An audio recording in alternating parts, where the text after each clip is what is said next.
본인이 친구 관계에 굉장히 예민했던 분들이 그래요. 미리부터 거기에 굉장히 몰입하면서 너 친구 있냐 없냐, 진짜냐 거짓말이냐, 그 다음에 너 어떤 친구랑 노냐, 이런 거 계속 이렇게 감시하고 공감을 못 받고 오히려 억압받으면 이 안에서 감정이 더 커지는 겁니다. 그리고 더 중요한 거는 이런 걸 조절 못하는 나 자신에 대한 수치심을 크게 느끼는 거.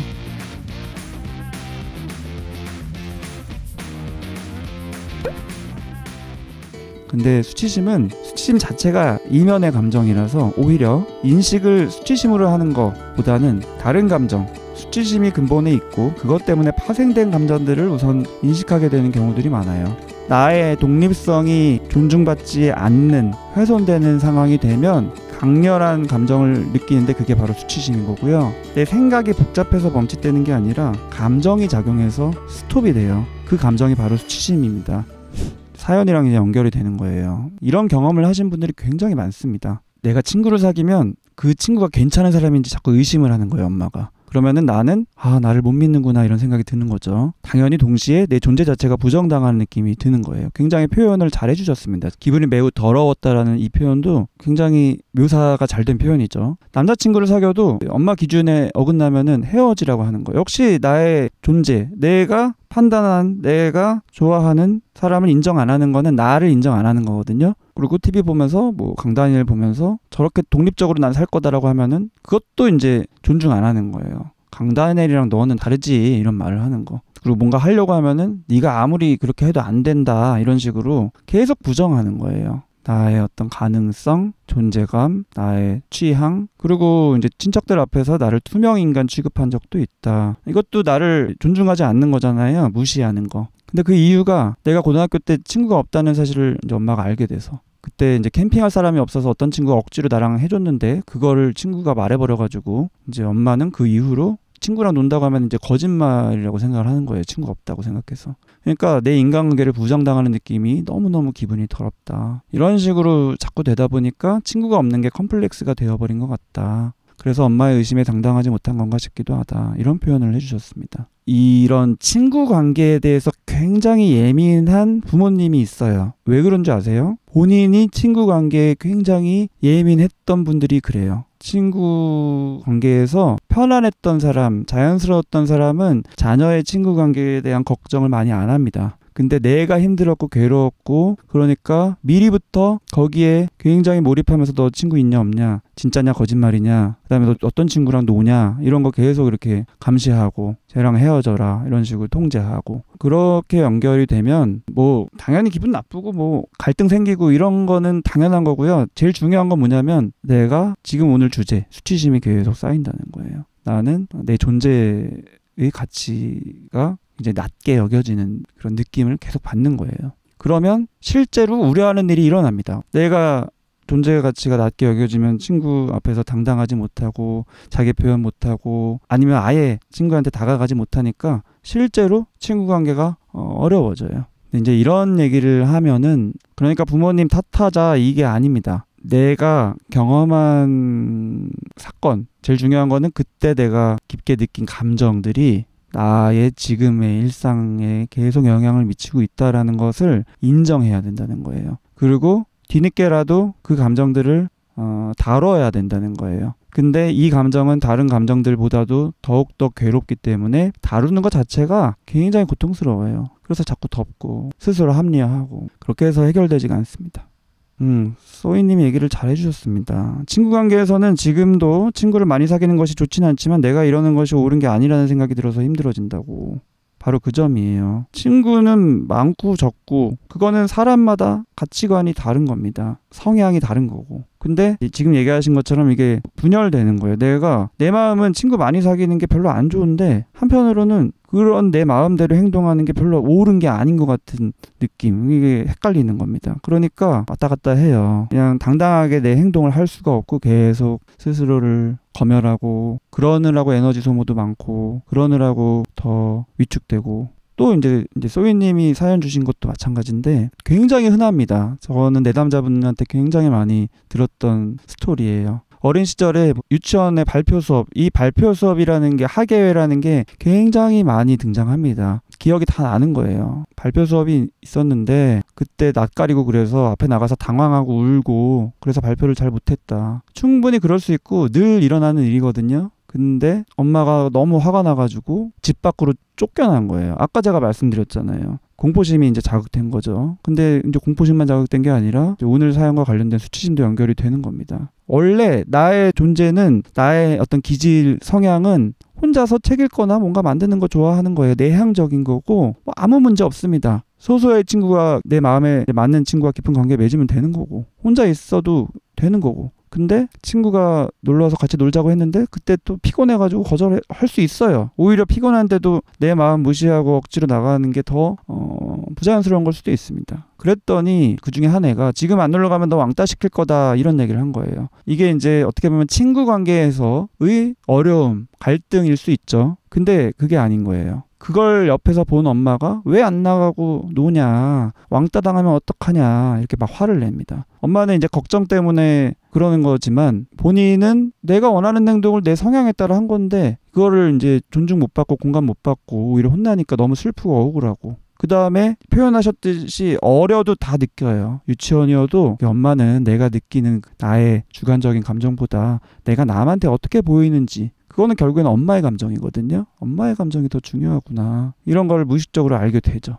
그러니까 성인인데 지금도 무의식적으로 엄마나 다른 가족들, 주변 사람들이 어떻게 생각할지를 너무 많이 고려하게 되는 거예요. 그게 이제 감정적으로 어렸을 때 크게 경험이 됐기 때문에 누가 시키지 않아도 자연스럽게 고려가 되는 겁니다. 그 다음에 이런 식으로 또 감정이 강하게 느껴지면 당연히 조절이 안 되거든요. 압도돼서, 감정에 압도돼서 눈물이 난다. 근데 여기도 아까 제가 설명드린 것처럼 울지 말라고 또 하고, 근데 울지 말라고 하면 울음이 더 나는 거예요. 감정은 항상 그렇습니다. 내 감정을 존중받고 공감해줘야지 그 감정의 해소가 일어나면서 그 결과였던 행동적인 측면에서 눈물이 이제 조절되는 건데, 공감을 못 받고 오히려 억압받으면 이 안에서 감정이 더 커지는 겁니다. 그러니까 이제 통제 안 되고 압도되고 눈물이 멈출 수가 없고, 그럼 본인은 굉장히 당황스러운 거죠. 내 감정을 내가 조절 못하는 느낌 때문에. 그리고 더 중요한 거는 이런 걸 조절 못하는 나 자신에 대한 수치심을 크게 느끼는 거. 이런 식으로 악순환되는 경우가 굉장히 많아요. 고생을 많이 하신 거죠. 그게 어떻게 보면 재능인데 그거를 이제 무시받은, 존중받지 않은 경험이 너무 안타깝죠. 아까도 말씀드린 것처럼 이렇게 친구 관계에 예민해지는 부모님 있는데 본인이 그런 괴로운 감정을 해소하고 해결하지 못했을 때 자녀에게 투사하는 경우가 많습니다. 이런 부분들, 나를 객관적으로 파악하고 있어야 돼요. 너무 바쁘고 힘들고 하니까 그런 접근 자체, 시도 자체를 안 하고 그냥 내 딴에는 최선을 다하는 거지만 그게 자녀에게는 힘든 경험으로 이어지는 게 많죠. 이제 컸기 때문에 어렸을 때 얘기를 이제 하면은 엄마도 본인을 닮은 모습이 보여서 그랬다고 하더라. 이제 제가 아까 말씀드린 게 이거죠. 나 닮은 모습 보여서 안 그러길 바라서 하는 거지만 오히려 그게 더 강화되는 게 아이러니한 현실이거든요. 그래서 본인을 스스로 수용하고 존중하는 느낌을 부모가 스스로 가지는 게 양육에서 제일 중요합니다. 안 그러면은 자꾸 투사가 일어나거든요. 동일시 될 수밖에 없는 게 부모와 자녀의 관계이기 때문에.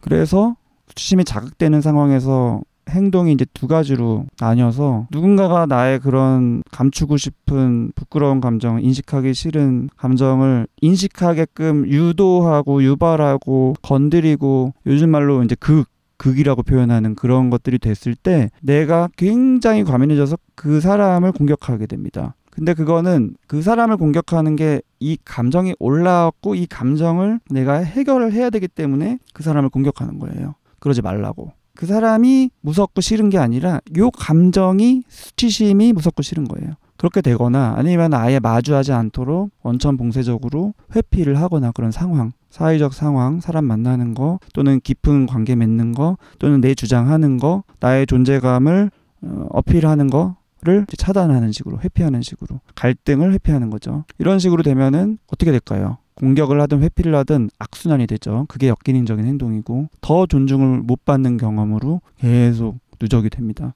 그 다음에 상담을 하고 계신 건데 상담 선생님한테 느껴지는 수치심, 이 사연은 제가 굉장히 고민이 많이 되더라고요. 왜 고민이 되냐면 상담 중이기 때문에 이거를 제가 조금이라도 첨언을 드리는 게 오히려 조심스럽다 이런 느낌도 있고, 하지만 조금 다뤄야 된다라는 생각도 드는 이유는 너무 흔한 경험이기 때문에, 상담 과정 중에 일어나는. 하지만 이게 고통스럽기 때문에 딱 요때 중단하는 경우들이 꽤 많아서, 그래서 결론적으로는 괴롭지만 자연스럽고, 하지만 이 시기를 꾸준히 견딘다는 게 참아라 이게 아니라 그냥 상담을 지속하면 그 다음 단계로 성장할 수 있다, 이런 얘기를 결론적으로 좀 드리고 나서 설명을 좀 드리고 싶은데요.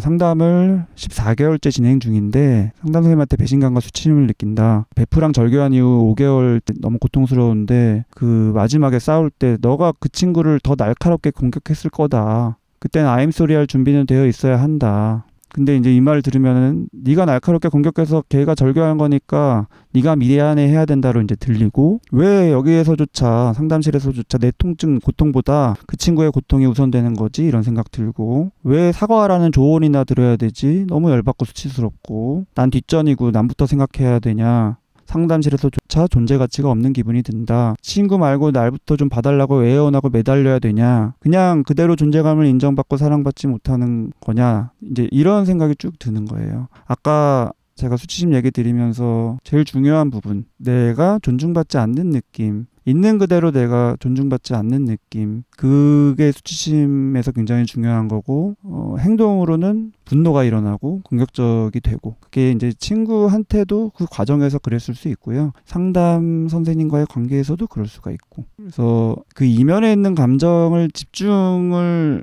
해가는 과정이기 때문에 이게 나타나는 현상이라서 잘 진행되고 있는 건데, 이런 과정이 나와요. 전이라고 하죠. 내가 다른 사람과의 관계에서 과거에 느꼈던 감정, 또 최근 반복적으로 느끼는 감정이 상담 선생님과의 관계에서 또 느껴지고, 그렇기 때문에 그 패턴대로 내가 또 느껴지고 화가 나고 존중받지 않는 느낌이, 상담 선생님이 나를 그렇게 대하는 것처럼 배신감과 수치심 느끼고, 너무너무 자연스럽습니다. 근데 괴로워요. 억울하고 분하다. 상담실에서조차 편안하게 내 얘기할 수 없고 이런 소리나 들어야 되고, 이런 소리 안 들으려면 선생님하고도 또 싸워야 되냐, 이제 상담하다가 졸업식 때 부모님과 정서적 소통 안 된 얘기 하는데, 졸업식은 내가 주인공인데 또 교수나 동생이 화두가 되는 느낌이 있어서 그런 얘기 했더니, 속상하고 슬픈 얘기 했더니 또 나를 이제 판단하는 느낌, 이야기의 중심이 본인이 되는 게 소통 능력이다, 너는 능력이 부족하다, 이렇게 얘기를 했다. 왜 거기까지 가서 능력이 부족하니만이 내가 평가받고 부족함을 지적받아야 하나요? 그런 판단과 지적을 하는 거야말로 상담가로서 능력이 부족한 거 아닌가요? 굉장히 화가 나실 만한 상황이죠. 진짜로 이런 얘기를 했는지는 조금 의문을 가져보셔야 돼요. 만약에 진짜로 이런 얘기를 했으면은 저는 조금 이해가 안 되고, 근데 정말 많은 경우에 내가 감정이 굉장히 괴롭고 수치스러울 때는